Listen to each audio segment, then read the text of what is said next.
Bem, amados, eu vou ler então a partir do Evangelho de João, capítulo 18, vou ler a partir do 1, né? Depois os irmãos vão dando seguimento. A gente vai até qual? A gente vai até o 18, Rafinha, em duas partes, para não ficar grande, né? E não ficar cansativo. Tendo terminado de orar, Jesus saiu com os seus discípulos e atravessou o vale do Cedron. Do outro lado havia um olival, onde entrou com eles. E Judas, que o traía, também conhecia aquele lugar, porque Jesus muitas vezes se juntava ali com seus discípulos. Então Judas foi para o olival, levando consigo um destacamento de soldados e alguns guardas enviados pelos chefes dos sacerdotes e fariseus, levando tochas, lanternas e armas. Sabendo, pois, Jesus todas as coisas que sobre ele haviam de vir, adiantou-se e disse-lhes: A quem buscais? A Jesus de Nazaré, responderam eles. Sou eu, disse Jesus. E Judas, o traidor, estava com eles. Quando Jesus disse, sou eu, eles recuaram e caíram por terra. Tornou-lhes, pois, a perguntar: A quem buscais? E eles disseram: A Jesus Nazareno. Respondeu Jesus: Já lhes disse que sou eu. Se vocês estão me procurando, deixem ir embora estes homens. Para se cumprir a palavra que tinha dito: Dos que me destes, nenhum deles perdi. Simão Pedro, que trazia uma espada, tirou-a e feriu o servo do sumo sacerdote, decepando-lhe a orelha direita. O nome do servo era Malco. Mas Jesus disse a Pedro: Mete a tua espada na bainha. Não beberei eu o cálice que o meu pai me deu? Assim o destacamento de soldados, com o seu comandante e os guardas dos judeus, prenderam Jesus, amarraram-no e o levaram primeiramente a Anás, que era sogro de Caifás, o sumo sacerdote naquele ano. Caifás era quem tinha dito aos judeus que seria bom que um homem morresse pelo povo. E Simão Pedro e o outro discípulo seguiam a Jesus. E este discípulo era conhecido do sumo sacerdote. E entrou com Jesus na sala do sumo sacerdote. Pedro estava da parte de fora à porta. Saiu então o outro discípulo, que era conhecido do sumo sacerdote, e falou à porteira, levando Pedro para dentro. Ela então perguntou a Pedro: Você não é mais um dos discípulos desse homem? Ele respondeu: Não sou. Fazia frio, os servos e os guardas estavam ao redor de uma fogueira que haviam feito para se aquecerem. Pedro também estava em pé com eles, aquecendo-se. Então a gente leu um primeiro trecho, né? E um trecho, a gente está chegando próximo, né, da crucificação, né? Em todas essas semanas que a gente veio compartilhando o Evangelho de João, agora, após o término da oração de Jesus, ali no Monte das Oliveiras, todo aquele processo que a gente compartilhou na segunda-feira retrasada, né? Agora ele avança rumo à traição, né? Ser traído não é uma coisa simples, né? Dizem algumas pessoas que talvez um dos piores, ou na lista de um dos piores sentimentos difíceis de se administrar, vamos colocar dessa forma, seja a traição que for, né? Uma traição dessa de confiança, seja de amizade, lealdade, conjugal, de paterna, né, materna ou de filhos. É um sentimento muito difícil de se administrar para a gente que é ser humano, né? E eu fico pensando assim, esse momento tem muito a ensinar para mim, para a gente, né? Porque assim, Jesus só havia feito bem, né? como disse Pedro no livro de Atos, né? O Nazareno que andou sobre a terra, curando, fazendo bem às pessoas, né? E eu fico pensando assim, às vezes algumas pessoas usam algumas expressões, né? E até dentro dessas expressões do mundo mesmo, né? As pessoas têm muita dificuldade de tentar entender essa questão da traição. E a gente vê aqui como Jesus vai lidar com esse tipo de sentimento, né? Então, quando leio esse texto, irmãos, eu fico pensando assim, no versículo 2, né? Diz que aquele lugar é um lugar conhecido, porque Jesus muitas vezes se reuniu ali com os seus discípulos. Olha que coisa interessante. Então, muitas vezes, Jesus estava ali com os seus discípulos, orando, conversando, almoçando. Então, o lugar da traição não é um lugar incomum, é um lugar onde eles conheciam, onde eles frequentavam, onde eles estavam juntos, né? Alguns ditados populares dizem que às vezes a pedra que mais dói é a que vem de perto, né? Assim, que a pedra de longe ela chega com pouca força. Então, assim, quem a gente levanta a possibilidade de ser traído, ok, aquilo pode até trazer algum impacto sobre a gente, mas é pequeno, né? Mas Davi no seu salmo diz, aquele que traiu era aquele que comia comigo à mesa, né? Aquele que estava ao meu lado mesmo, né? Que era o meu companheiro. No caso de Davi, teve uma traição até do próprio filho, no caso de Absalão. Né? Foi uma coisa dificílima para Davi lidar com aquilo ali. Né? Até porque, obviamente, eles tiveram que lutar e Absalão foi morto.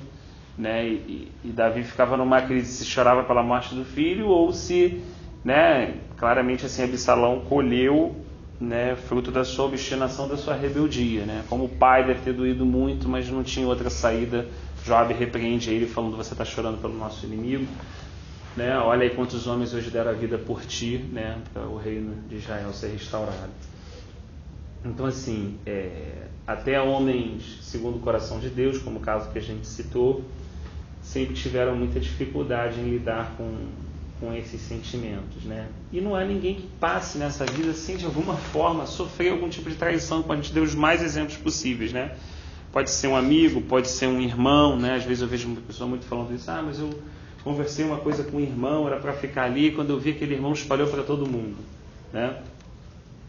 E agora eu não consigo mais estar ali na congregação, não consigo ver as pessoas, que eu não tenho cara para estar ali, né? Então, nesse caso, esse relato, por exemplo, a pessoa traiu a confiança da outra pessoa, né? Aquela pessoa tinha comentado alguma coisa que era, provavelmente, às vezes, uma confidência, um desabafo, né, que era uma ajuda que aquela pessoa precisava naquele momento e de repente aquela coisa veio à tona e a pessoa ficou muito constrangida, né? Como a gente lida então com a traição, né? Como a gente teria que lidar com a traição? Eu acho que um ponto que me ajuda um pouco é saber que de alguma forma eu traí alguém, né? A gente, seja no aspecto que for, né? Por mais que a gente não reconheça isso, ou a gente não tenha ciência disso, em algum momento a gente falhou com alguém. Isso é ponto. Né? É claro que a nossa humanidade prefere sempre enxergar aquilo que as outras pessoas falharam com a gente, é um processo natural, né? Mas as pessoas que estão ao nosso redor, que também nos observam, que também têm expectativas sobre a gente, também analisam que em algum momento a gente, né, em algum momento a gente feriu, seja consciente, com raiva, ou seja inconscientemente, a gente feriu, traiu em algum aspecto, ou trouxe algum incômodo sobre aquela pessoa que estava ali. Eu acho que quando a gente reflete, irmãos, e leva assim em consideração, né, a nossa capacidade de fazer exatamente aquilo, né, que nós observamos nos outros indivíduos em relação a gente, isso já nos ajuda bastante, né? Porque a gente pelo menos tem condição de se colocar no lugar daquela outra pessoa, né? por mais que haja uma dificuldade, por mais que a gente não tenha falhado, a gente pelo menos percebe que tem a capacidade de fazer aquilo. Existe em nós a capacidade de fazer isso, né? E é muito ruim quando a gente não enxerga essa capacidade de fazer, de falhar, de errar. Por quê? Porque no fundo a gente fica muito irritado, quando não tomado de grande indignação, quando alguma pessoa faz aquilo com a gente, porque a gente acha aquilo cúmulo, a gente acha aquilo um absurdo, a gente acha que aquilo jamais poderia ter sido feito, e na grande maioria das vezes a gente acaba exercendo até uma justiça própria nossa, né? E acaba às vezes sendo duro demais com as outras pessoas. Então penso eu nessa reflexão aqui, e até em alguns exemplos que eu passei assim na minha caminhada cristã, né, que assim, quando o nosso coração está quebrantado, quando o nosso coração está verdadeiramente bem moidinho diante de Deus, né, normalmente a nossa postura em relação aos irmãos e até aqueles que não são nossos irmãos na fé é aplicar a misericórdia e ter graça. Quando o nosso coração está moidinho, quando a gente está quebradinho mesmo, moidinho, a nossa tendência é fazer por menos, Senhor, não leve em conta o pecado daquela pessoa, ela não sabe o que está fazendo, né? Normalmente, quando a gente expressa essa graça do Senhor, quando a gente tem a oportunidade de viver isso, né, é os momentos em que verdadeiramente a gente está quebrantado, e o Senhor diz que o coração quebrantado agrada a Ele e Ele não despreza, né? Ele até registra, né, em um determinado trecho do qual não me lembro agora, não sei se é Provérbios, que o soberbo ele abate, né, mas aos humildes ele dá graça, né? Então essa é uma posição que eu creio, né, quando o Senhor, mais uma vez, o Espírito levou o Rodrigão a orar antes da gente começar, né, Senhor, que a gente não faça isso por obrigação, né, que a gente não entenda nosso relacionamento com o Senhor como obrigação, mas sim como o amor do Senhor sendo revelado a nós, como a forma que o Senhor, como Pai, criou a gente, sabe que é a melhor condição. E aí eu entendo que é muito por esse viés mesmo, irmãos, assim, que o Senhor, quando nos pede um coração quebrantado, quando Ele diz ou fala sobre nosso coração quebrantado, na verdade o que Ele está nos direcionando, nos ensinando, que é a forma mais leve, é a forma, digamos assim, mais salutar de se viver, né? Ter razão o tempo todo, estar certo o tempo todo, brigar o tempo todo, não é uma forma pacífica, ou uma forma, digamos assim, alegre, né, de conduzir a nossa vida diante do Senhor, né? E às vezes, eu pensando assim, refletindo sobre esse primeiro texto aqui, e pegando até o exemplo de Pedro um pouco mais na frente, eu realmente percebo assim, que quando a gente olha muito para a nossa capacidade, ou quando a gente já tem algumas experiências no Senhor, a gente fica muito inclinado a se tornar um cristão cascudo, né? O que é um cristão cascudo, né? Se a gente pegar um cristão assim novo, né, alguém chegando novo na fé, aquela pessoa que não sabe nada, ela está aberta, né? Ela está aberta para ouvir, para aprender, para absorver, né? Ela está literalmente naquela fase do primeiro amor, né? De errou, tudo bem, vamos lá, vamos acertar, né?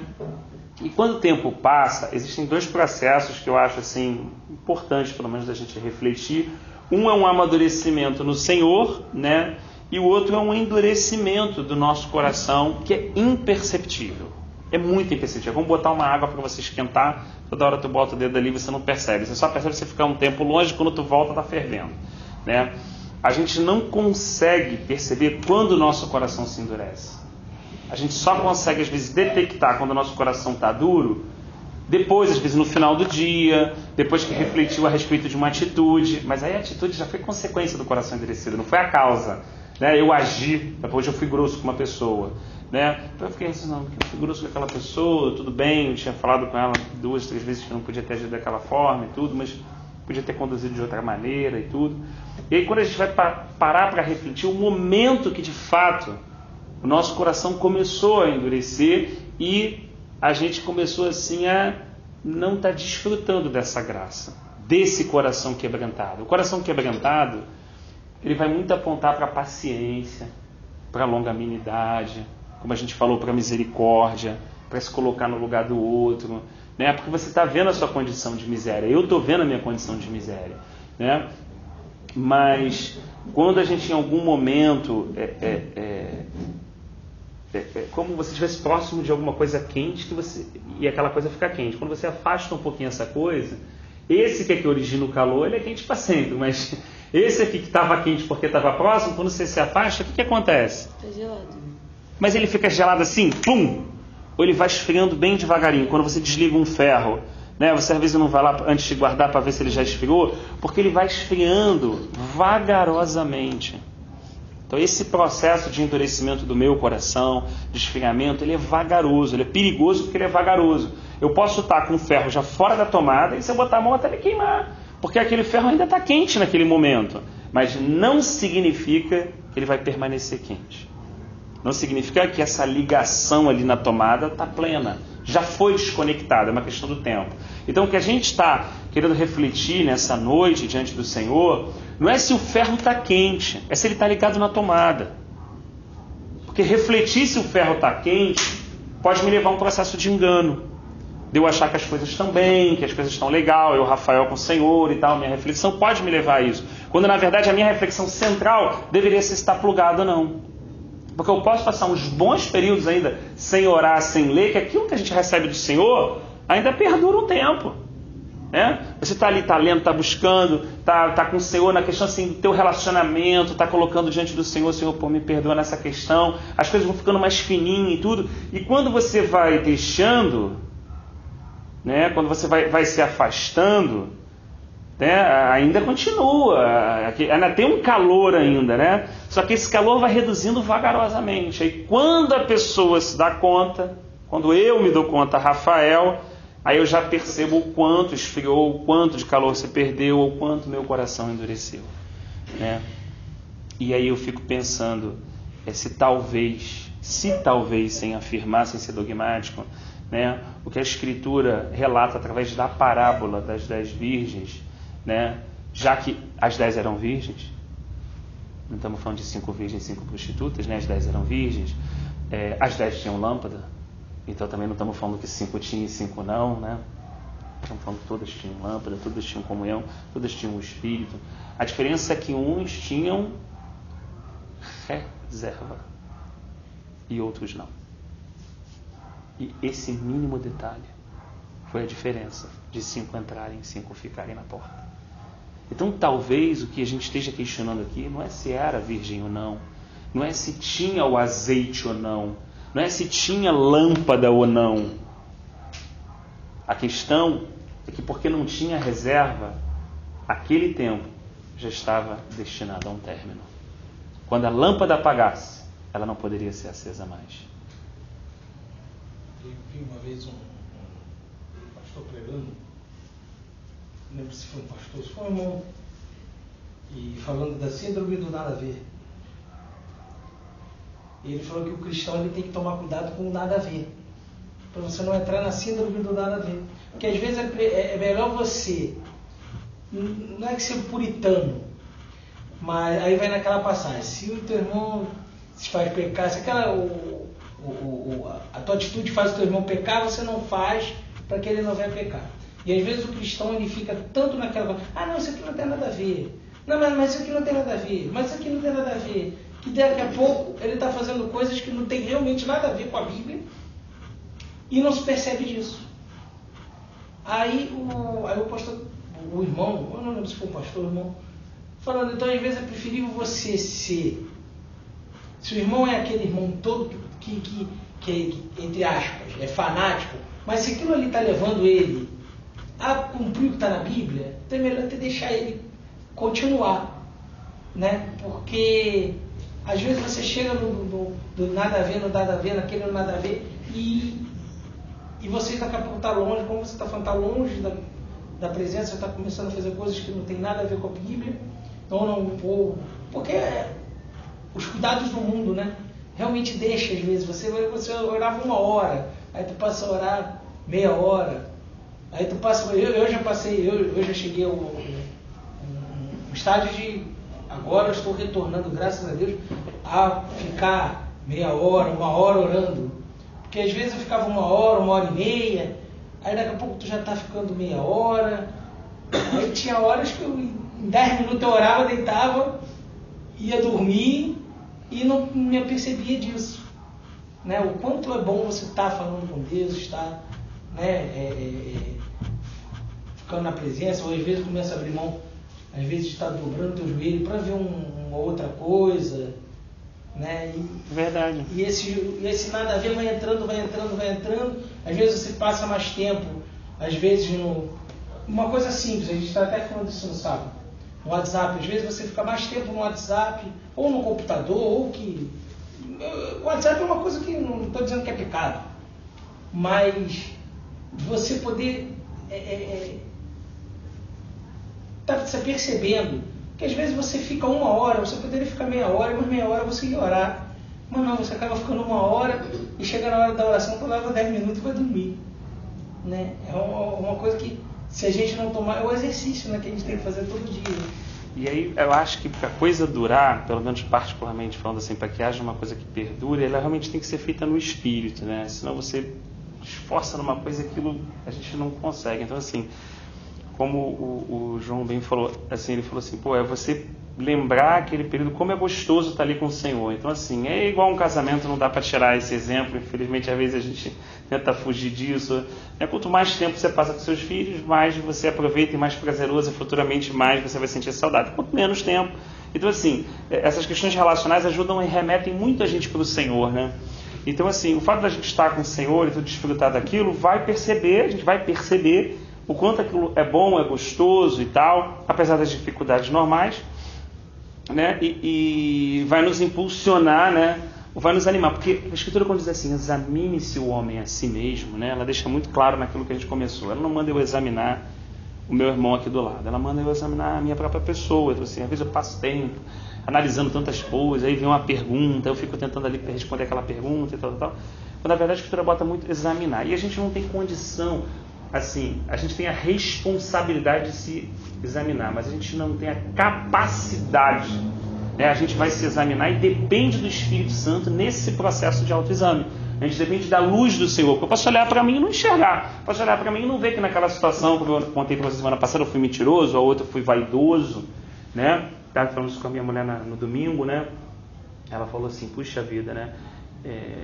Às vezes você volta assim numa situação, eu oro muito para você não ficar vaidoso, porque tem coisas que eu não ligo muito, para ser sincero, né? Se a pessoa vai chegar assim, você fez um excelente trabalho, isso eu não fico, mas se eu fiz uma coisa que realmente foi uma sacada muito boa, se aquilo que eu fiz foi uma coisa assim, cara, que eu fiz 50 colaboradores trabalharem menos, melhorei a vida das pessoas e tudo, a minha tendência, por mais que eu não fale, por mais que eu fique quieto, por mais que não venha um elogio e tal, por mais que eu tente na minha mente tentar trabalhar naturalmente, glória a Deus, aleluia, Deus está me capacitando, mas assim, a vaidade é algo que permeia.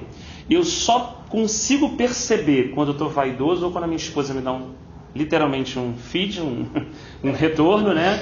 Ou quando eu rapidamente percebo que a minha posição já mudou.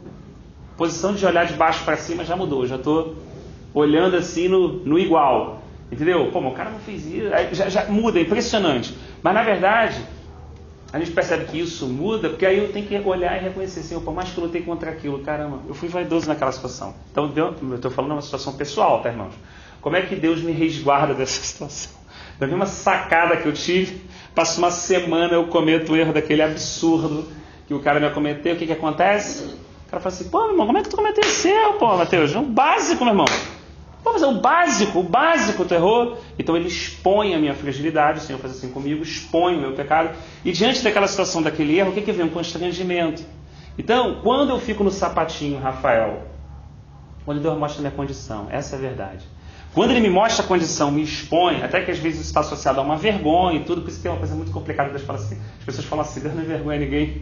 É uma situação assim, ele não vergonha no sentido humano, de humilhar, como as pessoas fazem, de prazer e tal. Ele não tem prazer nenhum nisso, a Escritura relata, Mas quando ele percebe que o nosso coração está endurecendo, quando ele percebe que essa reserva vai acabar, quando ele percebe que a gente está findando para uma direção, igual eu estou vendo meu filho caminhando com o esgoto aberto, Rafa, eu não vou ter jeito de puxar a perna dele. Se vai cair, se machucar, é uma questão, eu vou segurar ele antes que ele caia lá. Então assim, Deus permite sim um processo, uma humilhação, né? Aquela humilhação me traz uma vergonha, eu falo assim, caraca, meu irmão, obrigado, Senhor, porque assim, o Senhor está me guardando. Eu vejo como foi também orado, né? Eu vejo o Senhor me guardando nessa situação, eu vejo o Senhor me guardando da vaidade, da soberba, da presunção, da autoconfiança, da independência, da prepotência, de situações que por mais que a gente tente por inúmeros processos religiosos tentar evitar, elas permeiam a nossa carne desde Adão, né? Isso está aqui, isso permeia, isso vive aqui, né? Num conflito, como Paulo relata em Romanos 7. Então assim, Paulo conseguiu entender claramente, falou que se alguém tem que se gloriar em alguma coisa, glorie-se na cruz de Cristo. A cruz de Cristo, Rafa, é aquilo que Deus deixou para nós, entendeu? Não tem como, para viver no Espírito, se mortificardes. Olha só, não tem jeito. Se eu, conjunto com o Senhor, né, não for uma operação em conjunta, como a gente falou, desse autoexame, de fazer morrer, já era. Vai passar 2, 3, eu já tirei da tomada. É aquela história, se você vive no Espírito, está na tomada. Se você tirou da tomada, já era. Se você não vive pelo Espírito, você vive por você. Eu vivo por mim. Se eu vivo por mim, já são as minhas ideias, o que eu acho. Acho absurdo aquele cara ter feito isso. Acho um absurdo o fulano ter agido dessa forma, né? Começa aquelas indignações nossas, começa a ira, começa situações de justiça própria, porque não deve, porque não é justo, porque não é assim, não deveria ser assim. E a gente não percebe o nosso Senhor Jesus andando dessa forma. A gente percebe o Senhor Jesus, a graça e verdade encarnada, agindo com misericórdia para aqueles que são fracos e frágeis e agindo firmemente para aqueles que acham que são. Jesus só foi duro e firme com aqueles que achavam que sabiam, com os fariseus, com os saduceus, com os grandes religiosos. Você nunca vai ver Jesus sendo duro com um pecador perdido, pô. Pode ler os 4 evangelhos, você não vai achar ele sendo duro com um leproso, com um cara... Não, ele foi um pouquinho mais firme, por exemplo, com o jovem rico, tá bom. Mas ele disse, eu já pratico isso tudo, eu já faço isso tudo. Então a gente vai ver sempre uma firmeza da parte do Senhor com aquele que acha que é. Pô, mas ele falou, eu vim para os que estão doentes, eu vim para os que se perderam, eu vim para aqueles que não sabem achar o caminho de volta, eu vim para derramar minha vida por eles. Eu vim para ficar aqui horas, noites, sem dormir, ensinando, apacentando, cuidando dessas pessoas. Então, assim, quando eu, na verdade, ajo, Rafael, diferente no meu dia a dia, com alguns colegas do trabalho que ainda não conhecem o Senhor, nas questões relacionais, quando eu perco a paciência com a minha mulher, né, em todas essas questões, na verdade, o problema não é o colaborador do meu trabalho, o problema não é a minha mulher, o problema não é nada disso. O problema é que eu tirei da tomada, tia. O problema é que eu tirei da tomada e quis administrar aquele calor, quis administrar aquele relacionamento. Não tem como administrar um relacionamento que não é exercido todo dia, entendeu? Não faz sentido comemorar 10 anos de casado se não vivi 10 anos junto, se não partilhei a minha vida, se não dividi, se não, assim, é uma data, né? É um momento só. Então, como a gente costuma às vezes refletir, a gente está tentando pensar junto aqui muito da essência. Vale a pena andar com Deus, a gente sabe disso. Vale a pena a gente ter uma comunhão com Deus. Mas na prática a gente percebe que nem sempre a gente exercita isso. Nem sempre a gente faz o que é melhor. Então ter a consciência suficiente é um bom passo, é o primeiro passo, mas não é tudo. Você vai encontrar um cardiologista com 150 quilos, você vai encontrar um cardiologista que fuma sem parar. Pô, o cara não sabe que aquilo traz problema? O cara não estudou 6 anos, fez 2 de residência, 2 de especialização, tia. Ele não estudou 10 anos, ele não tem a consciência. Aquela consciência faz com que ele entre no processo para perder peso? Não faz. Então a consciência é um primeiro passo. Ter a consciência, sim, é importante. Mas quando a gente tem a consciência, a gente também repara dentro da gente um conflito diário. Entre aquilo que a gente tem consciência, foi o que o João bem colocou. Eu sei que eu preciso. A gente sabe o quão importante é orar. A gente sabe até quantas coisas no nosso dia a dia mudam ao longo do nosso dia, situações, né? É fortalecimento, é alimento, é crescimento. Tá bom, a gente poderia ficar aqui falando várias coisas, mas o que no final das contas, tia, me segura para orar?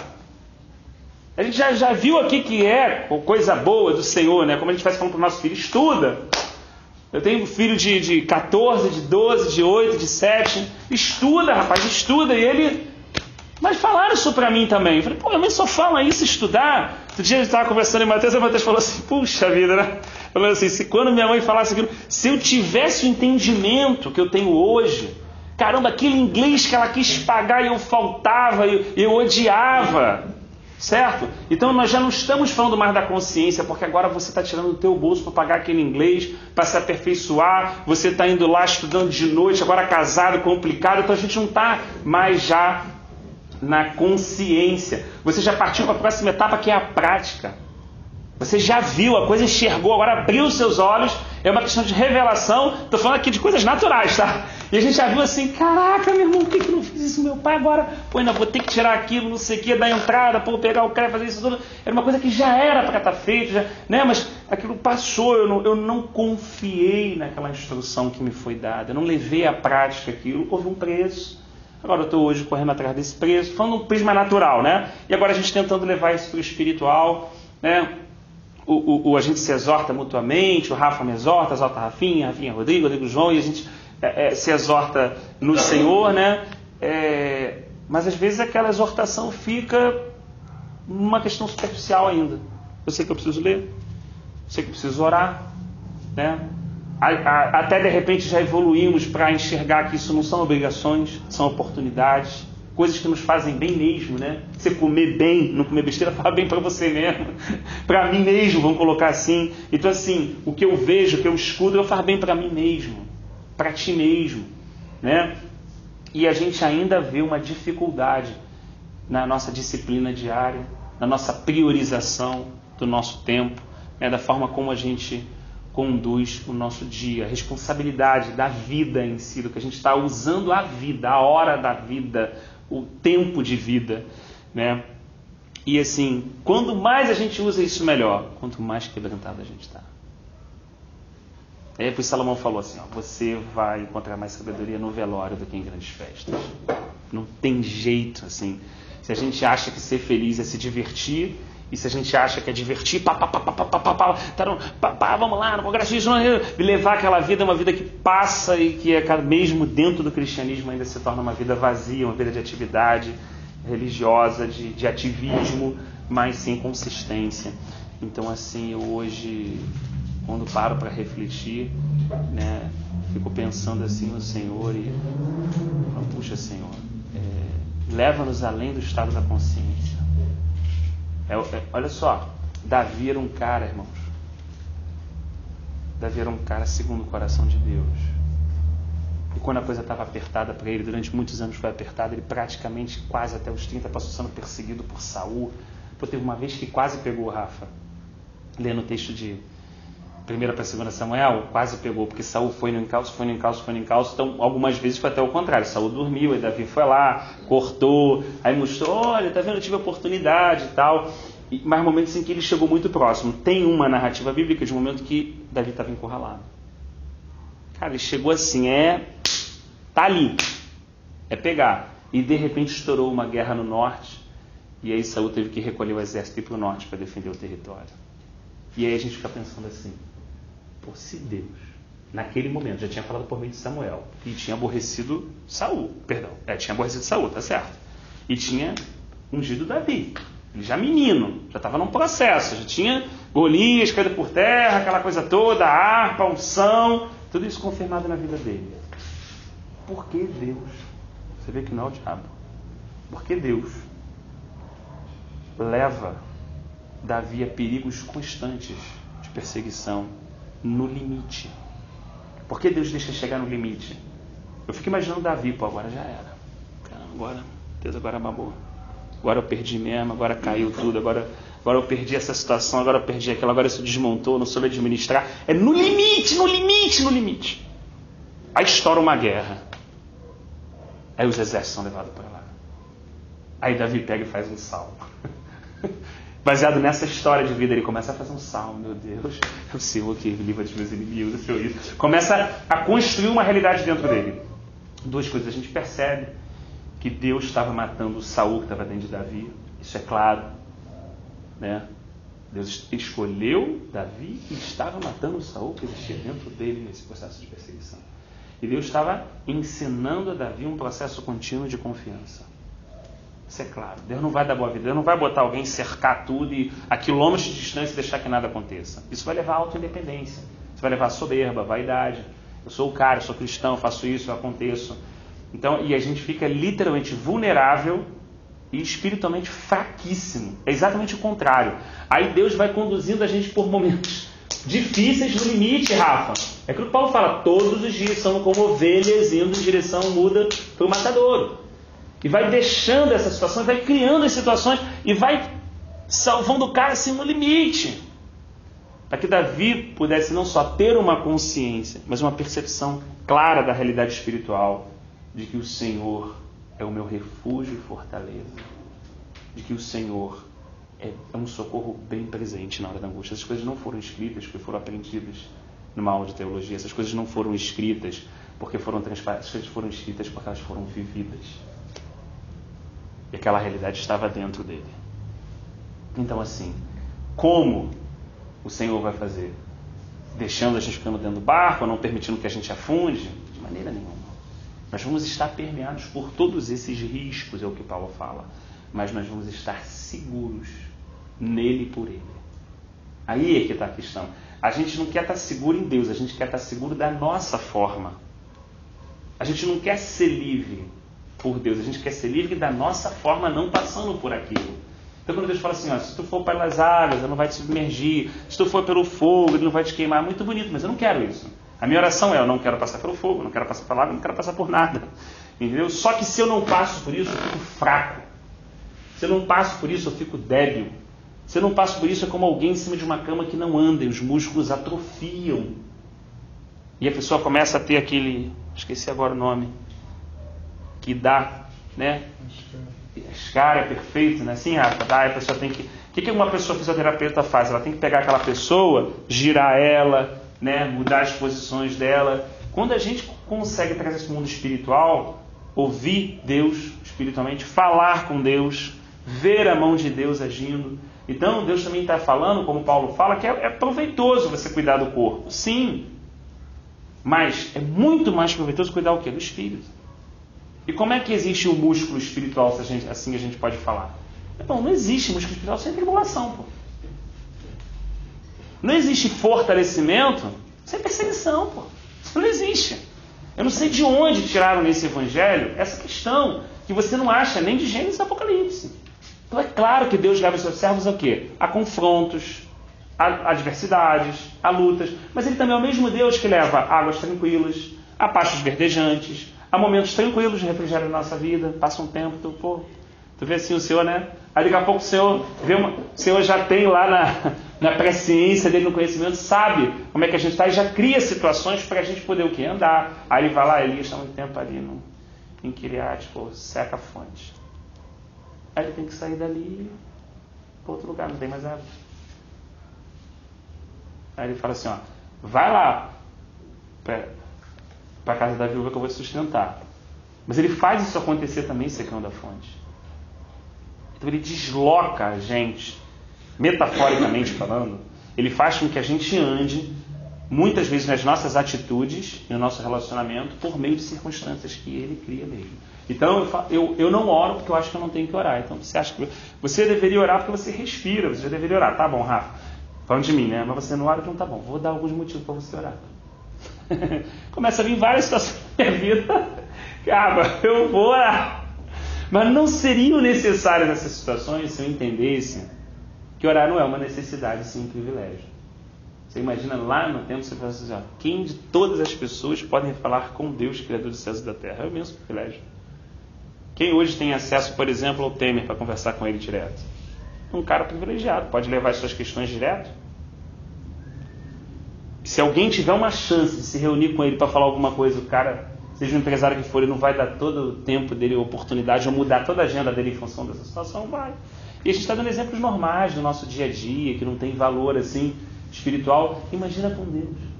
A gente tem toda a oportunidade de ter acesso a Ele a qualquer momento, a qualquer tempo. E ainda assim, Eu, Rafael, sou capaz de dizer que não tem tempo. E aí, por não ter tempo, tem uma vida sem tempo para nada, uma vida, às vezes, turbada, confusa, até que eu encontro tempo. Não é assim que alguns irmãos falam? Meu pai outro dia falou isso, falou assim, estava trabalhando muito lá em Guará e tudo, tal. Meu pai tomou um tombo, ele ficou preocupado, normal, né, 70 anos. Falei, pô, pai, cara, o que houve aí? O que tu aprontou? E tal. Ele falou, pô, Rafa, nada, já entendi. Ele está falando comigo há 2 semanas para eu dar uma parada, para eu ler, para eu buscar, e eu estou, né, terminando aqui, querendo fazer uns exercícios. Então, o que ele fez? Me colocou aqui, graças a Deus não aconteceu nada, eu estou aqui, estou lendo direto. E Deus queria falar realmente comigo várias coisas. Então, Deus criou a situação para falar com ele. Ele tem 70 anos de idade. Assim, infelizmente, você vê espiritualmente isso.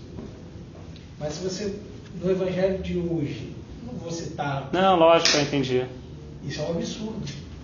Isso seria um Isso é um absurdo. absurdo. Como Deus permitiu que ele ficasse... Pô, uma das coisas que às vezes eu reflito às vezes com Deus. A gente até às vezes conversa. E às vezes a gente vê as situações assim, pô, aquela promoção, aquela... Aí você dá glória a Deus, porque você esperava aquilo chegar e não chegar. É uma coisa difícil, porque você é humano, né? Mas você entender de que aquilo ali tem algum propósito, que de repente lá na frente vai te tirar o tempo de você, ou então você vai usar como desculpa porque você não, agora eu não tenho mais tempo, agora eu não tenho mais, porque eu tenho que fazer isso, eu tenho que fazer aquilo.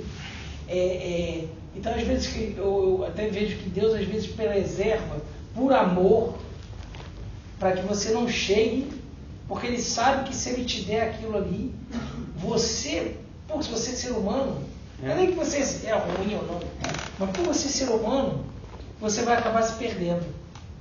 Então Deus às vezes é tão misericordioso que você até às fala, vezes não, sempre. Sempre é misericordioso. Assim, que você até fala para ele, não, Deus, me dá, porque o filho tem isso, né? Não, me dá, não, mas meu filho, se eu te der essa faca para cortar o pão, você vai se cortar. Não vou me cortar, não. Não, vai me dar. Aí você dá. Aí naquele experimento ele vai lá e a primeira coisa que ele faz, corta na hora. Corta na hora. Né? Então Deus, na misericórdia dele, não deixa que Ele você poupa chegue a gente. ao ponto de se cortar. Né? Por isso que parece um absurdo no Evangelho atual, porque na verdade no Evangelho atual, obrigadão, Rafa, no Evangelho atual é um absurdo tudo, é um absurdo você disciplinar seu filho, é um absurdo uma série de coisas das quais a gente sabe que se a gente não fizer o preço é alto. A gente precisa estar firme, precisa estar em cima. Se eu estou em cima do meu filho ali é porque eu não amo, se eu deixei ele uma tarde de castigo dentro do quarto é porque eu não amo, se eu ranquei o celular porque ele não tinha um discernimento, já estava preso num bagulho que eu, por ser adulto, sei que aquilo vai atravancar a vida dele, eu cortei aquilo, eu não amo. Como é que eu sou capaz de expressar esse meu amor ao meu filho? E a Escritura diz que a gente não é nem bom pai, hein? A gente sendo mau pai, dá boas coisas aos nossos filhos, e a gente tanto dá coisas boas, né, assim e tal, como também dá a correção, porque a gente sabe que é importante, né? Como é que a gente acha que Deus não vai corrigir a gente? Que ilusão é essa na minha cabeça? De achar que Deus não é capaz de fazer isso. Meu pai falou assim, eu louvo a Deus por essa situação. Agora estou deitadinho aqui, Rafa, estou lendo a Bíblia todo dia, estou refletindo, Deus está falando comigo, volto a chorar na presença do Senhor, volto a lembrar o que Ele fez, olha a vida dos meus netos, começa a interceder, começa a voltar. Olha que coisa linda, Ele está falando de um tombo. Irmão, Deus não jogou, Deus fez assim, ó. Quem poderia ter batido com a cabeça e tudo, né? Foi nada, Rafa, caiu, tinha 1 metro para trás. Ficou na hora sem respirar, aquele susto, tia. Depois voltou a respirar e tudo, então assim, o cuidado de Deus, cara. Aquela palmadinha. Mas não é aquele negócio que diz que a gente se aproxima mais de Deus quando está no deserto? É mais ou menos isso? Tia, na verdade, é muito por esse caminho. Porque como nós somos crianças espirituais, às vezes é muito difícil a gente entender. Tem crianças que entendem, tem. Você fala assim, tem que estudar. A criança vai lá e estuda. E você vê o quanto ela colhe por aquilo que ela fez. Mas a grande maioria, se pegar a gente, a grande maioria não vai fazer isso. né? Ou vai ter que fazer de muito sufoco. Então, muitas coisas você vê que Deus fica em cima da gente, cara. Aí por isso que você agradece. Só que ele falou, pô, quantas vezes eu gritando no telefone, eu falava, como é que eu ia pedir demissão da minha empresa? Que eu não ficaria de jeito nenhum. Estava 17 anos, como é que pode uma menina só porque... Eu vou aceitar isso nunca. Hoje, um pouco mais consciente do meu nível de vaidade, eu agradeço a Deus por nunca ter me dado essa oportunidade. Hoje eu agradeço a Deus por ter fechado essa porta. Primeiro, por tratar com a minha justiça própria, quando permitiu essas situações na minha vida. E segundo, por ter me guardado de mim mesmo. Porque eu não me conhecia. Porque eu não me conhecia. Um coração endurecido. Pô. Como é que eu havia minha condição de miséria? Eu só analisava os outros. Eu nunca me examinava. As pessoas não estão preparadas. Elas não têm condição. Mas eu nunca me preparava. Eu nunca me pegava e me examinava diante do Senhor. Por que o Senhor está me poupando dessa situação? Por que o Senhor está guardando? Por que o Senhor está deixando chegar no limite, como o exemplo que a gente deu de Davi? Onde o Senhor quer chegar na nossa vida? O que o Senhor quer construir no nosso entorno? Boa coisa, o Senhor falou que tem pensamentos de bem a nosso respeito. O Senhor tem bons propósitos para a nossa vida. Por que eu não estou conseguindo discernir isso, Senhor? Por que eu olho uma porta fechada e não consigo entender que atrás dela tem um abismo? Por que eu quero arrombar aquela porta? Porque aquela é a minha vontade, eu acho que vai dar super certo. Mas eu não sei o que vai acontecer. Daqui a 1 mês, 2 meses, 3 meses do futuro, e o Senhor sabe. Então, Ele, sempre na sua soberania, nos guardando, às vezes Ele permite até, a gente ora tanto, que às vezes Ele, como você falou, né? Não dá para deixar a faca com 2 anos, mas com 4, 5 você já faz um primeiro teste, aí corta a mão, tá vendo? É isso que eu te falei e tal, aí você vai lá e faz o curativo. Olha só, você falou, você ensinou, a criança foi rebelde, no final você vai subir, vai pegar os paradapos, vai pegar tudo, vai fazer o curativo. Tá tudo ali na conta do pai, o filho só está aprendendo. Então no final, aí Deus vai lá, põe um azeite, põe um óleo, aí o Espírito Santo nos convence, ele trabalha, a gente chora, se o Senhor está certo, tudo ele faz de novo, é igualzinho, irmãos, é igualzinho. Por isso, bem-aventurado o homem que entendeu, que recebeu um coração quebrantado e contrito, é um presente de Deus. Estar no estado de quebrantamento é um presente de Deus. A pessoa que percebe isso, coração quebrantado, aquilo que Jesus falou, a questão da humildade, irmão, um coração humilde, ele está sempre vendo. Um coração soberbo está sempre cego. Por isso que diante da humildade vem a honra. E a queda é precedida pela soberba, está em Provérbios. Salomão não falou isso por acaso. Então, quando a gente não está numa posição de olhar, de julgar as pessoas, de falar isso, aquilo, tal, a gente tem tantas condições de estar fazendo pior do que aquilo e não estar enxergando. Esse é o problema. Não é que eu não faço, eu não enxergo. Aí que pega. Como é que eu vou dar um passo se eu não sei o meu grau de engano? Por exemplo, eu sei tudo a meu respeito? Não. Você sabe tudo ao seu respeito? Não. Agora, para e pensa. Deus sabe tudo ao nosso respeito. Então, quando Ele está dando um direcionamento para a gente, Ele conhece a nossa capacidade. A gente não sabe. Jeremias falou, terrível, enganoso é o coração do homem. Quem o conhecerá? Eu não conheço. Então, quando Deus me poupa, quando Deus sabe que, calma, eu preciso primeiro passar um processo, para que depois eu...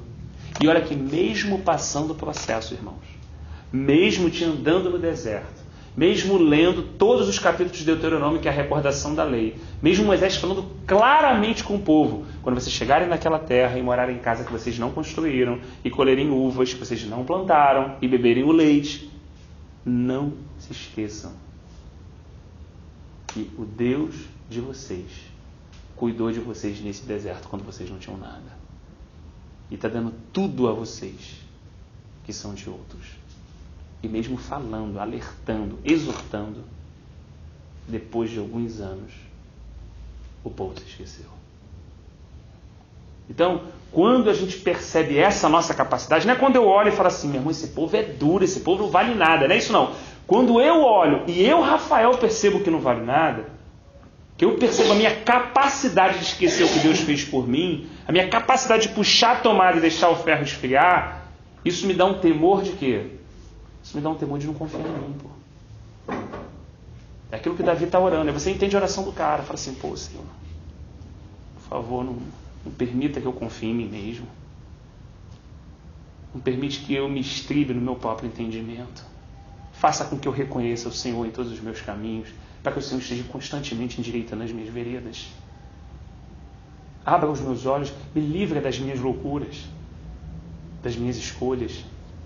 Eu sei que o Senhor não pode mostrar tudo aquilo que eu sou, porque eu não teria condição de perceber. Mas vê se há em mim algum caminho mau. Arranca ele e guia-me pelo caminho eterno.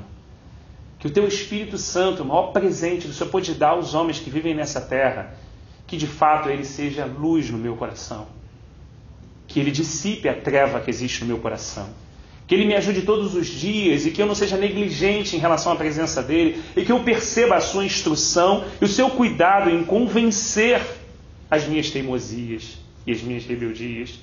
E que não seja tardio em abrir mão, Senhor, e que eu ceda tão logo o Senhor fale comigo, porque o Senhor sabe o que é melhor para mim. Porque o Senhor é o meu Pai.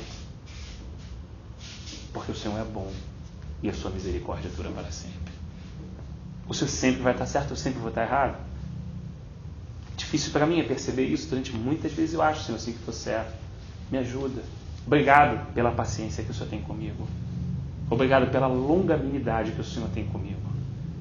Obrigado porque mesmo quando eu me iro, quando eu perco a minha estribeira, quando eu falo o que não devo, quando eu agrido às vezes verbalmente algumas pessoas que estão ao meu redor, Senhor, o Senhor espera eu me acalmar.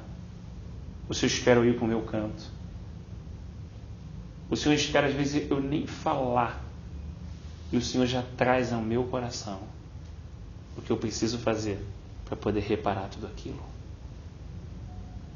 O Senhor graciosamente me ensina, me capacita a pedir perdão, a reconhecer um erro que não é uma coisa que vem de mim, Senhor, ela vem de Ti.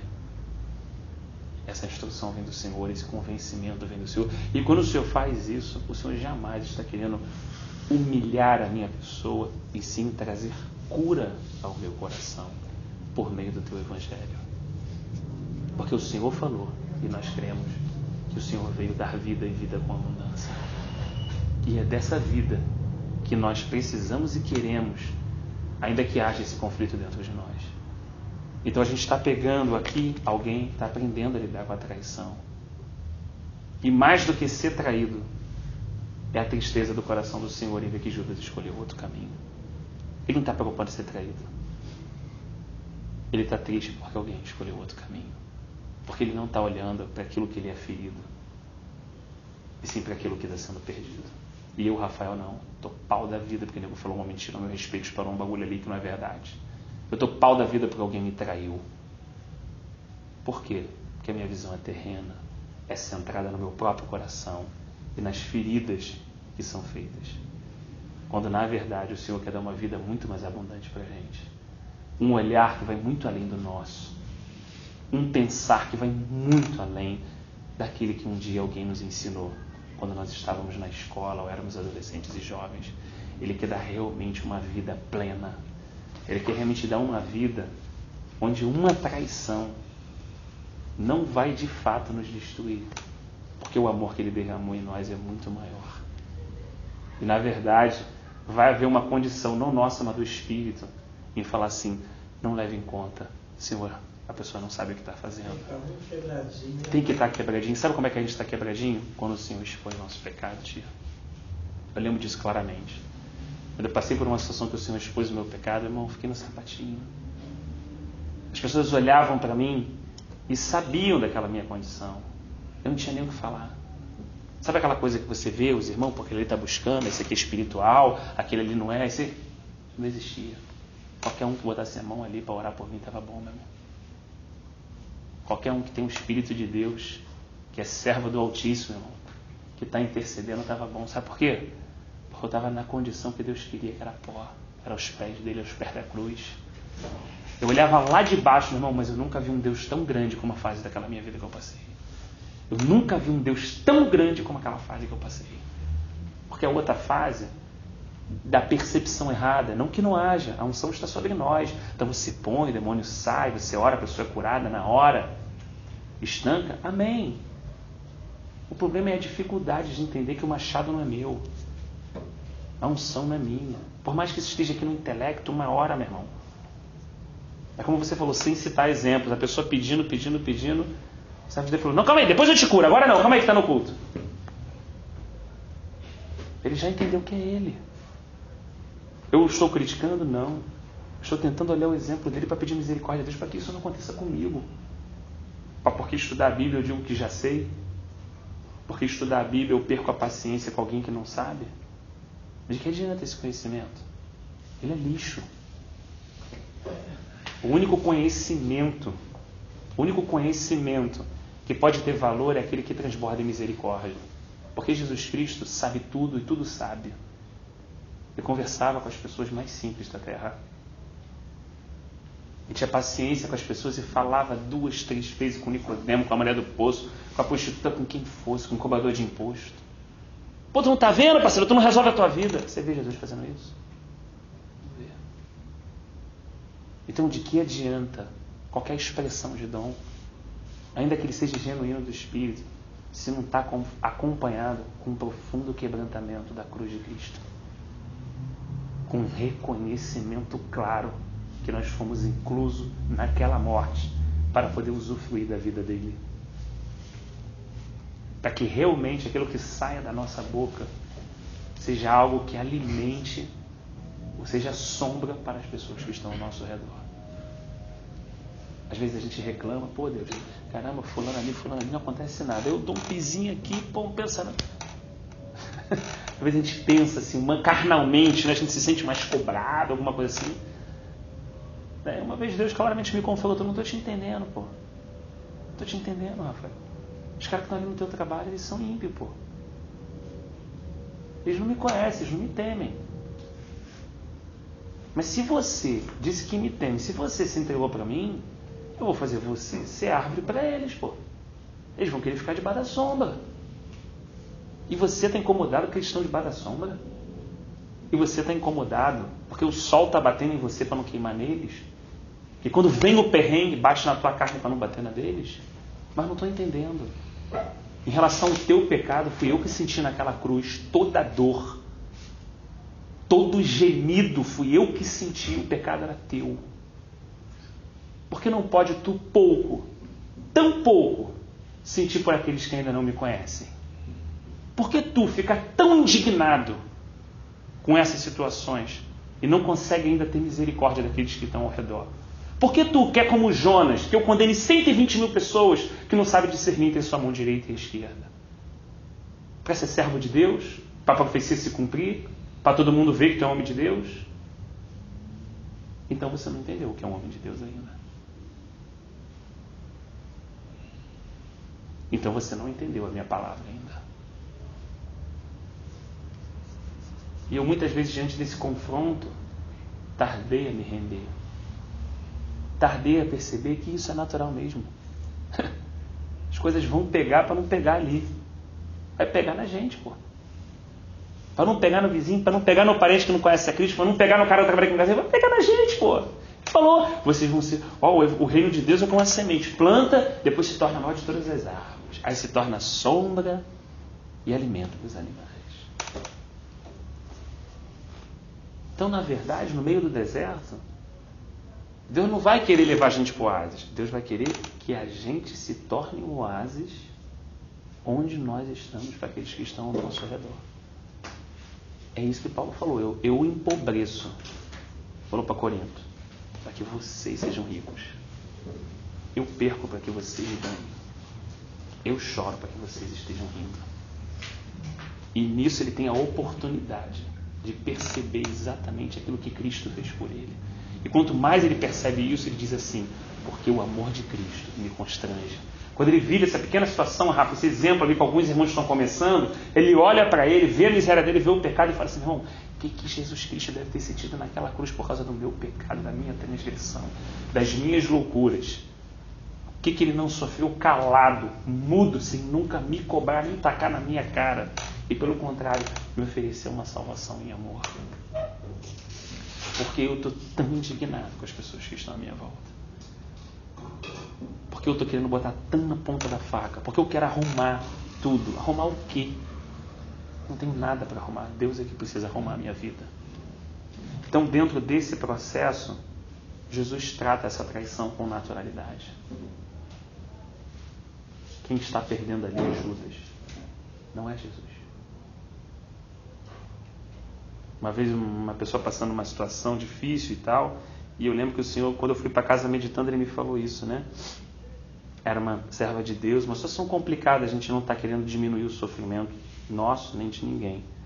Mas está querendo ter uma percepção um pouco real para que nos ajude a ter esperança no Senhor. Então ela falou assim, poxa Rafa, além do meu marido me trair, ele passava com a mulher na frente de casa. E olhava para mim na varanda. De fato é uma situação humilhante? É. De fato é uma situação difícil? É. Quem já passou sabe. Mas se nós olharmos para o mundo espiritual, no mundo espiritual, e olhar aquela serva do Senhor, humilhada diante do Senhor, pedindo misericórdia para si, pedindo misericórdia pelos outros, e você olhar para aquele cara que está passando com um demônio trepado nas costas, arrebentando a vida dele, quem é que está por baixo? Na verdade, se essa visão for instaurada, vista, percebida, aquela mulher vai entrar em prantos e chorar pela vida daquela pessoa que está descendo ao inferno. É isso que Moisés orou. É isso que ele percebeu. Quando a gente olha, quando a gente sai da nossa visão centrada na gente, quando sai da nossa visão terrena, você vê que não é você que está perdendo. Pô, mas a pessoa te traiu, mas não é você. Quem está perdendo no mundo espiritual é o outro. O que Deus falou para Abraão, Rafa? Eu vou te abençoar os que te abençoarem, vou amaldiçoar os que te amaldiçoarem. Se o cara está amaldiçoando você, e contra Israel não há encantamento, se você está numa posição diante do Senhor, quem está saindo no prejuízo, meu irmão? O cara que está amaldiçoando. Só que, por a gente não ter a visão espiritual, como é que a gente trata a coisa? Toda no nível da carne. Quer a justiça na hora, quer que desça fogo sobre o cara com os discípulos. E assim, é o Senhor ou eu mesmo para mandar descer fogo sobre esses caras aqui? Como é que a gente resolve esse negócio? Sou servo de Deus, sabe com quem está falando? Tu sabe com quem tu está falando?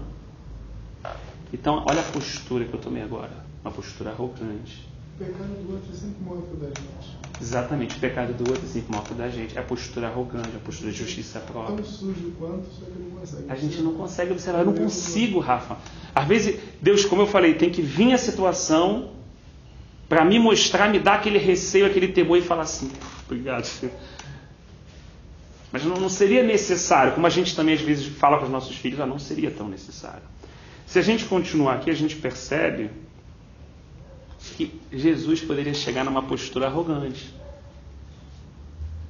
Porque, não pequei, não errei, não fiz nada de errado, estou ensinando o tempo todo, falando tudo. Como é que vem esses caras agora aprender? Eu que sou filho de Deus, o rei do universo. Parou para pensar nisso? Os caras estão prendendo o Filho do Deus vivo, o Verbo encarnado de Deus, que criou todas as coisas, por meio dele foi criado, tia. Os caras estão chegando lá para prender ele. Cara, não entra, porque está lidando no natural, mas quando você olha a visão espiritual, você vai falar assim, cara, chega a ser ridículo. É como se chegasse, eu não sou ninguém, quero chegar lá, como é, eu vou prender o Barack Obama. Nego vai rir, vai achar ridículo. Está ali o Criador, a luz do mundo, o pão da vida. Os caras estão chegando para aprender qual é a postura de Jesus. Meu irmão, é muita humildade, eu vou te falar. É o que ele falou mesmo, aprendei de mim que sou manso e humilde de coração. Eu fico perplexo, com esse Jesus todo dia. É muita humildade. A quem vocês procuram? A Jesus, sou eu. Cara, só dele falar sou eu, os caras caíram por terra.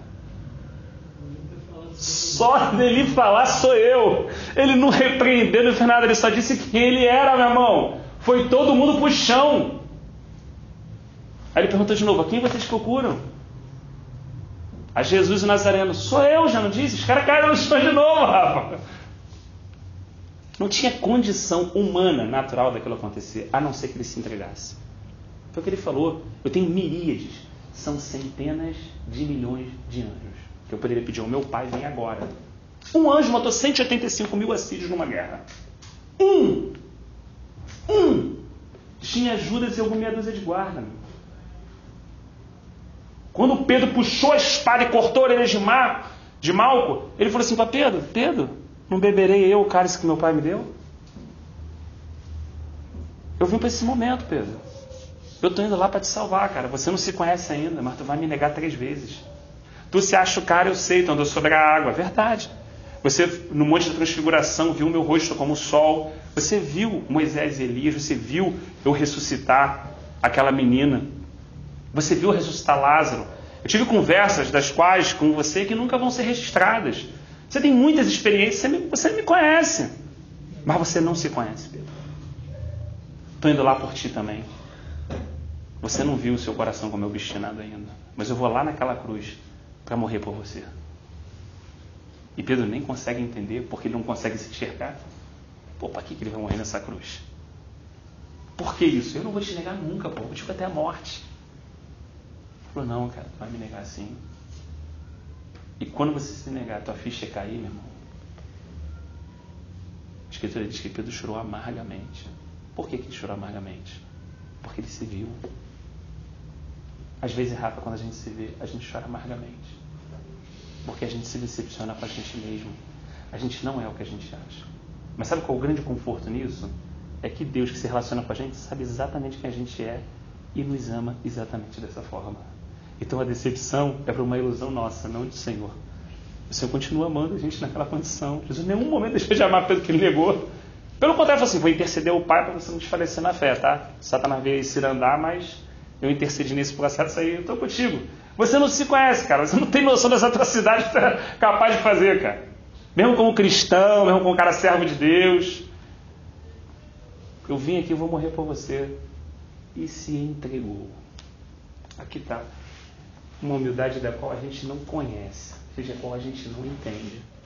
É Deus colocando os braços para frente e falando assim: pô, pode botar o João. E nós vemos aqui que ele foi levado para Anás, para sofrer um primeiro pré-julgamento. Caraca, cara. Só de eu estar tudo certo em algumas situações na minha vida, que o nego falou uma parada errada, eu já pirei, vai parar em gabinete pastoral e tudo. Eu lembro dessas histórias assim. Você imagina ele sendo levado, chega ao ponto do ridículo. Chegando a ser levado, ele, Deus.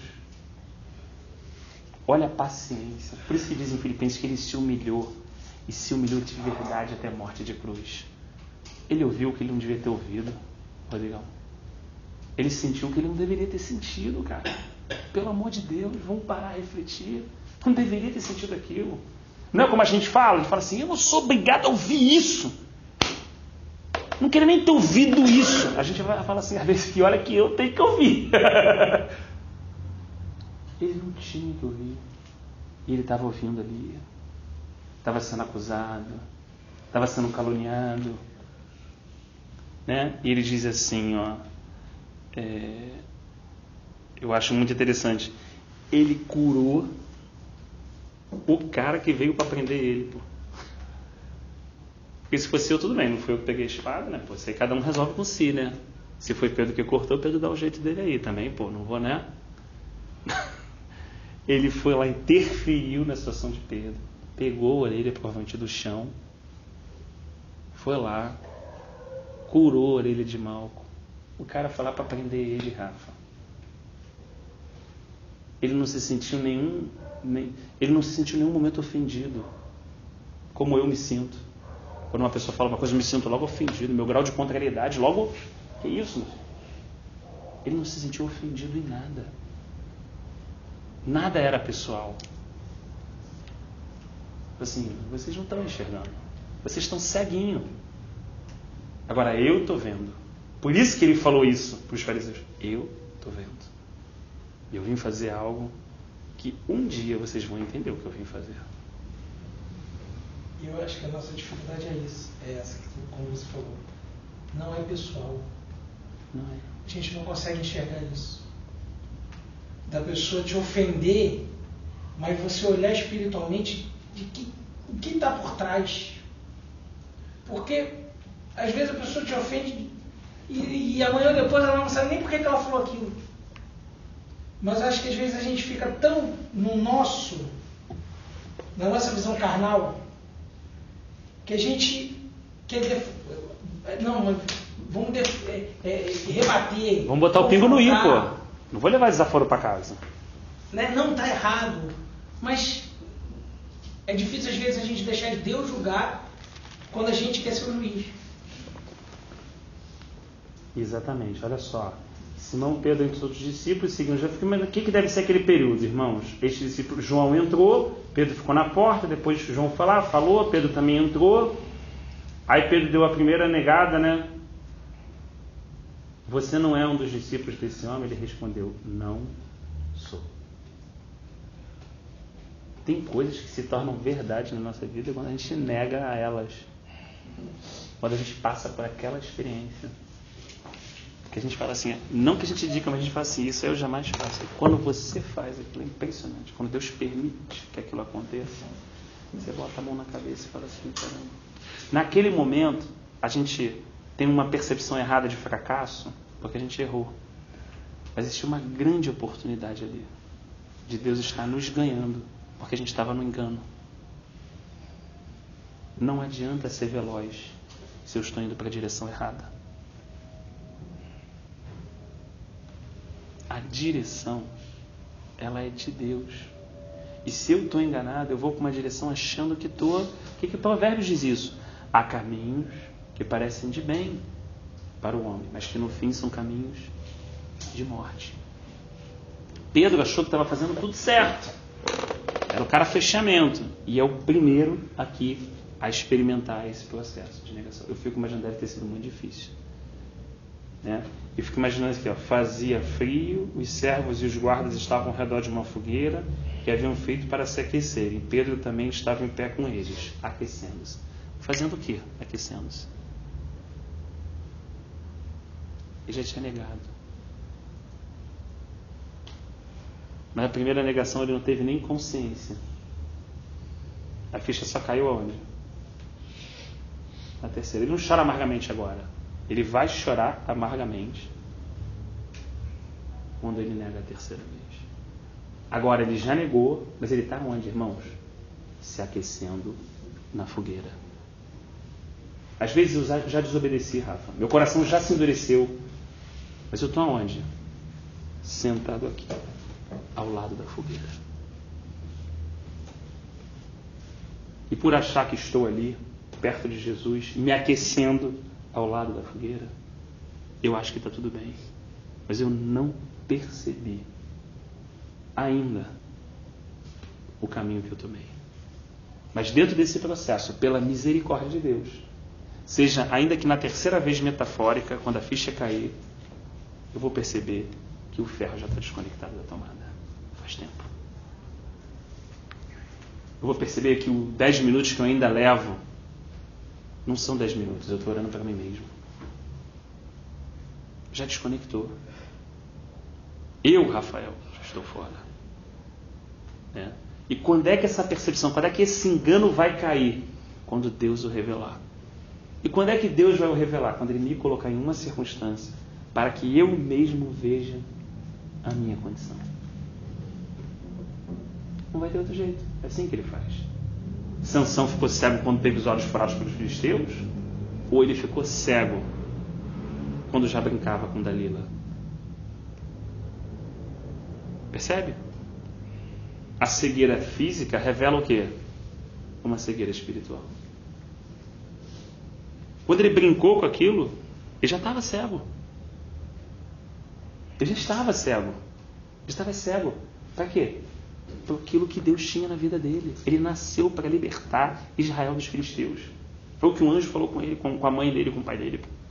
Ele já estava cego. Só que ele precisou ficar cego fisicamente para ver. Olha que coisa incoerente. Quando ele estava empurrando aquele moinho cego, ele falou, agora percebo, Senhor. Agora realmente eu entendi o que eu joguei fora. Agora está claríssimo para mim o que o Senhor tem na minha vida. Por isso que quando ele vai para aquele templo, ele pede, Senhor, me dá força uma última vez. E muitos irmãos não entendem esse trecho, acham que Sansão se suicidou e tu já viu várias barbaridades. Quando na verdade ele morre cumprindo o propósito de Deus. Porque Deus falou que ele iria nascer para destruir os filisteus.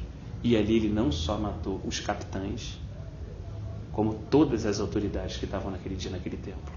Que era a cabeça dos filisteus mesmo, era um soldado raso. E Deus devolve a força para ele, ele empurra as colunas. E morre mais filisteus na sua morte do que em toda a sua vida. Ele morreu como?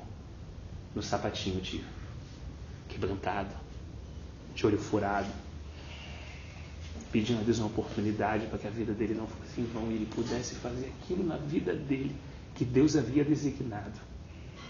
Mas ele só enxergou isso depois que o engano foi retirado da vida dele. Depois que ele percebeu. E olha que a força funcionava, hein?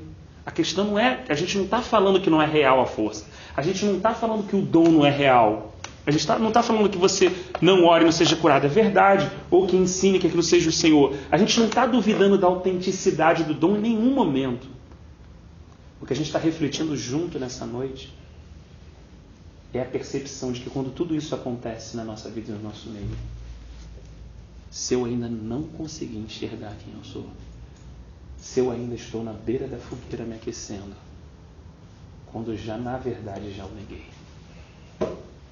Esse é o confronto do Espírito. A verdade, então, só aparece quando o fato realmente se consuma, né? Pra gente, quando a gente está cego, só quando se consuma, Rafa. Vou dar um exemplo simples. Jerusalém já tinha se afastado do Senhor. Jeremias deixou isso claro profeticamente. Já havia abandonado. Só que eles abandonaram a Deus mesmo, de verdade. Eles se voltaram as costas para Deus, como diz o texto. Mas eles continuaram a fazer o culto. Os caras continuaram a sacrificar. Os caras continuaram a fazer tudo aquilo sem Deus. Eles oravam sem Deus. Eles faziam culto sem Deus. Eles faziam sacrifício. Eles faziam tudo, cara, sem Deus. Isso é a religião e não um relacionamento. Eles iam no sábado? Iam. Eles estudavam a Torá? Estudavam. Eles sacrificavam. Mas Isaías disse claro: o boi conhece o seu dono, o jumento o seu possuidor, mas Israel não me conhece. E aí, como deixar para o povo, claro que aquilo era um engano, como deixar para o povo, claro, que os seus lábios me louvam, mas o seu coração está longe? Como mostrar para o povo que aquele culto que eles fazem não é para Deus? Eles estão fazendo culto, eles estão cantando, eles estão orando, eles estão lendo, mas não é para Deus, cara. Mas eles acham de coração que é para Deus, mas não é. Então, o profeta fala, o Espírito de Deus traz a luz e fala: olha, vocês estão me louvando de lábios, mas o coração de vocês está longe. Na verdade, vocês não me temem como é devido. Vocês não sentem alegria por mim como é devida. Vocês não sentem saudade de mim como é devido. Vocês repetem mandamentos de homem que aprenderam maquinalmente. É isso que Isaías fala, cheio do Espírito Santo, cara. E o povo não consegue entender que tudo aquilo que ele fazia, lia, orava, não era para Deus, era para ele. O que Deus precisa fazer? Precisa deixar que a outra nação entre. Quebre os muros, queime as portas, derrube o templo e leve os utensílios do templo.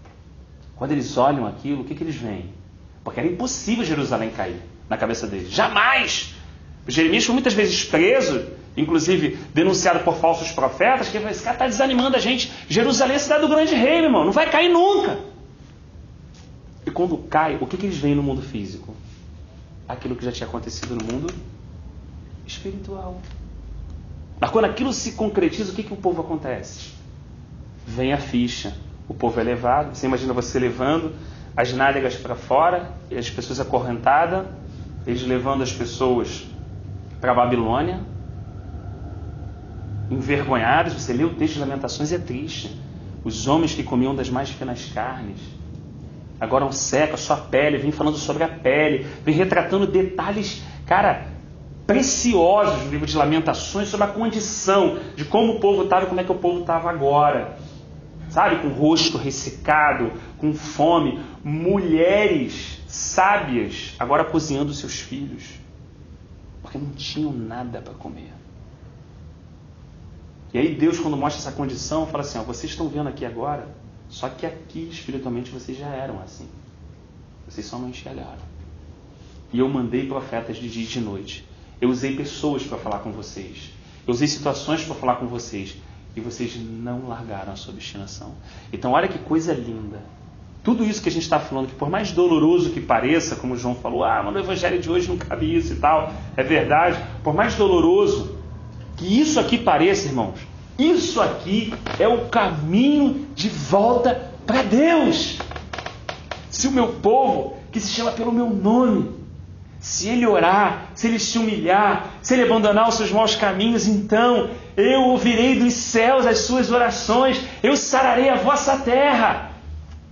Então, na verdade, aquilo que agora parecia ruim, agora está colocando o povo numa condição de quebrantamento, de poder enxergar o que eles fizeram. Daniel poder orar claramente: Senhor, nós pecamos. Jeremias fala: a coroa caiu da nossa cabeça. Nós quebramos a aliança. Nós fingimos ter uma coisa que não tínhamos contigo. Isso ficou claro para a nossa vida agora. O Senhor teve que tirar tudo da gente para mostrar a nossa condição. Mas obrigado pelo teu amor fiel. Eu quero trazer à memória aquilo que pode me dar esperança. O Senhor hoje não só nos quebranta, mas estabelece um caminho de volta. Agora, quando nós nos arrependemos, quando nós dobrarmos o joelho, meu irmão, o que vai acontecer? Deus vai levantar um Ciro. Deus vai mandar o povo de volta. Deus vai bancar a situação. Ciro tirou do tesouro pessoal para colocar, para pagar a viagem. Vai falar: tira agora tudo do templo que a gente trouxe para cá. Agora leva e põe lá de novo no templo. Cara, que ensino mais claro que isso? O que Deus está querendo claramente dizer para Israel? E Paulo registrou em 1 Coríntios que não para Israel, mas para nós que vivemos no presente século. E quando há esse quebrantamento, quando há o quebrantamento interior, então Deus fala assim: agora você vai ver o que eu vou fazer. É algo muito lindo, e esse algo muito lindo vai refletir agora o que você é em mim. E aí você vai poder ver fisicamente aquilo que você está vendo também espiritualmente. Então, como é importante a gente dar a importância devida ao tratamento de Deus na nossa vida, ao cuidado, às circunstâncias permitidas por Ele, sem julgamentos sobre o outro. A minha circunstância, por que Deus precisa fazer isso? Por que Deus me coloca em situações dessas? Para a gente fechar no último exemplo, como eu dei, eu sempre passo, porque eu preciso passar constantemente, mas teve uma última assim, que foi aquela cutucada de Deus: tá esquecendo. Eu entrei num setor da empresa, que era um setor de planejamento, e realmente você fala assim, naturalmente falando, sem uma falsa humildade, digamos assim, que também é uma coisa que a gente usa para esconder a nossa vaidade, eu realmente desenvolvi algo que mudou o setor dali para frente. Nunca mais foi o mesmo. E é claro que o meu diretor teve ciência daquilo. E valorizou aquilo. E aquilo, cara, era uma ferramenta potente demais. E aí quando eu olhei aquilo, eu falei assim: caraca, isso realmente, isso foi aquelas coisas que te dá satisfação, né? Eu falei assim: caraca, aquilo era o meu xodó. Aquele sisteminha era o meu xodó. E um dia esse meu diretor foi para uma reunião, um diretor internacional, e ele voltou com uma cara aborrecidíssima. E falou assim: Rafael, você me deu o número errado. Isso era 11h30 da noite para meia-noite. Você me deu o número errado. Quando ele falou daquele jeito, eu gelei, cara. Eu falei: caraca, deve ter errado algum parâmetro desse, alguma coisa. Caraca, meu irmão, quantos milhões eu fui passando na minha cabeça. Cara, Rafa, foi me sentindo nada. Eu já comecei a pedir: Deus, me ajuda, por favor. Toda aquela questão da vaidade, de ter criado a ferramenta, de ter desenvolvido, o pessoal falar: caraca, agora, e tal. Tudo aquilo sumiu naquela hora. Porque eu falei assim: parceiro, eu tô frito. Eu vou ser conhecido. É melhor do que imaginava. Olha só, eu vou ter conhecido pelo cara que afundou essa da empresa. Cara, naqueles minutos de angústia, veio no meu coração na hora. Eu falei assim: mas quando eu criei, eu lembro que eu datei para sair data e hora dos relatórios. Aí eu falei assim: o senhor pode dar o papel que está na sua mão? Aí ele deu o papel, aí eu olhei. Falei assim: os dois são na mesma data, só que um é 7h30 da noite e o outro é 9h30. O senhor está com 7h30. Lembra que o senhor pediu para fazer aquela última alteração? O que está valendo é esse aqui de 9h30. Aí ele pegou, olhou. Tá bom, você está certo, saiu da sala. Quando ele saiu da sala, de fato eu não tinha errado, mas o que me gerou ali, na hora eu falei assim: Deus, perdoa pela minha vaidade. perdoa por uma coisa tão ridícula mexer comigo. Coisas que são tão pequenas, coisas que são assim tão sem sentido, mexem tão dentro da gente. E como a gente fica sem chão, como a gente procura o Senhor rapidamente. Como quando a gente está por cima, tirando uma onda e pá, como a gente está com Deus quase que lado a lado. Mas quando a gente está na pista, a gente está aqui embaixo e vê Ele lá em cima. Onde realmente Ele está, onde é o lugar dEle. No sentido de majestade, de senhorio, de glória, de tudo isso. Então, assim, essas pequenas experiências no nosso dia a dia vão nos ajudando a realmente conhecer a gente mesmo. E quando de repente uma situação pode ser como a do João, você fala assim, isso aí certamente Deus não está me dando mole. Deuteronômio 8, né? Depois no deserto, deixei você ter fome para comer o maná, que não conhecia, deixei você ter sede para provar, para te humilhar, saber o que tinha no seu coração. Deuteronômio 8, assim, você vai começando a entender, e isso, na verdade, vai te linkando à paternidade de Deus. Isso acontece porque Ele é teu pai mesmo. Não vai dar mole para ti. Não vai deixar tu chegar depois das 10 em casa. E isso que aparentemente parece chato, essa pegacice, eu não sei se existe essa palavra, essa proximidade que às vezes quando a gente é adolescente faz a gente achar os nossos pais os piores do mundo, e depois a gente não só agradece como faz com os filhos, né? Isso vai revelando a paternidade de Deus, cara. E você vai vendo que de fato o Espírito que habita em você clama Abba Pai. E que Ele te deu o Espírito dele. E você consegue identificar que você de fato é filho de Deus. E Ele está em cima da gente e não vai deixar passar aquele fiozinho. O cara está do lado, não vai deixar passar aquele fiozinho. Aquela coisinha ali vai estar ali do lado, não por uma questão como a gente às vezes, né, acha. Eu ouvi uma vez um irmão jovem falando, às vezes parece que Deus é a pessoa mais implicante do universo. Ele falou isso num momento de maturidade. Mas eu consegui entender o que ele falou. É quando você está assim, na sua vida, aquela coisa, você acha assim, não é possível, já começou a falar isso, ele botou uma peneira, ele peneirou no espelho, ele botou a luva em cima da minha vida. O que já começa a falar? Quando começa a ler o texto, é legal, ele começa a falar assim, não é possível, meu irmão. Não é possível, eu sou um cara que eu ando geral aí, meu irmão, como é que tá? Só que na verdade ele não está percebendo que existe algo muito legal para acontecer com ele. Aí está a nossa dificuldade. Vai acontecer algo muito grande com ele. Vai acontecer algo muito maravilhoso com ele. Deus está preparando ele para isso. E a gente não consegue entender a preparação do nosso Deus. A gente não consegue entender por que Ele desarruma o nosso presente para poder arrumar o nosso futuro. Falta em nós esse discernimento, por isso só nos resta confiar. Só nos resta cair no versículo, bem-aventurado o varão que confia no Senhor. Bem-aventurado aquele que não está entendendo, mas ele confia que tudo vai cooperar no final. Tudo vai cooperar de alguma forma no final. A experiência positiva coopera, a experiência negativa coopera, tudo vai cooperar. Essa traição de Pedro vai fazer ele se ver exatamente como os outros discípulos. Vai fazer ele ajudar mais tarde os seus irmãos, não acima dos irmãos, mas ao lado dos irmãos. Vai fazer com que ele apacente as ovelhas como Jesus convidou ele, da forma como Jesus queria que elas fossem apacentadas e não da maneira que ele pensava que deveriam ser apacentadas. Então, todo aquele processo ali é maravilhoso o que está acontecendo. Mas vai ter dor, vai ter choro. A gente terminou aqui o versículo 19, né? Não está para... Depois a gente, se o Senhor permitir, continua do 19 ao 40. Mas que a gente tente guardar assim diante do Senhor essas questões assim principais, né? Deus nos ama. Deus deu o seu Espírito por nós.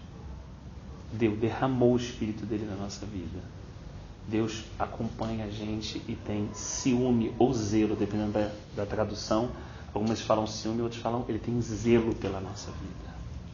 Nós somos templo do Espírito de Deus. Nós somos casa do Deus vivo. Nós estamos sendo adornados, purificados, santificados. Não para que a gente seja uma belezura, não. Porque Ele deseja habitar plenamente em nós.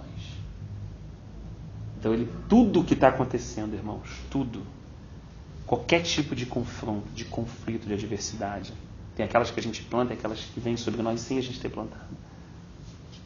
Deus vai fazer cooperar. Deus está preparando a tua vida. Não perca isso de foco. Não tenha outro foco. Deus está preparando a tua vida. Deus está preparando a nossa vida para o seu propósito, que é bom, que é maravilhoso. Amém?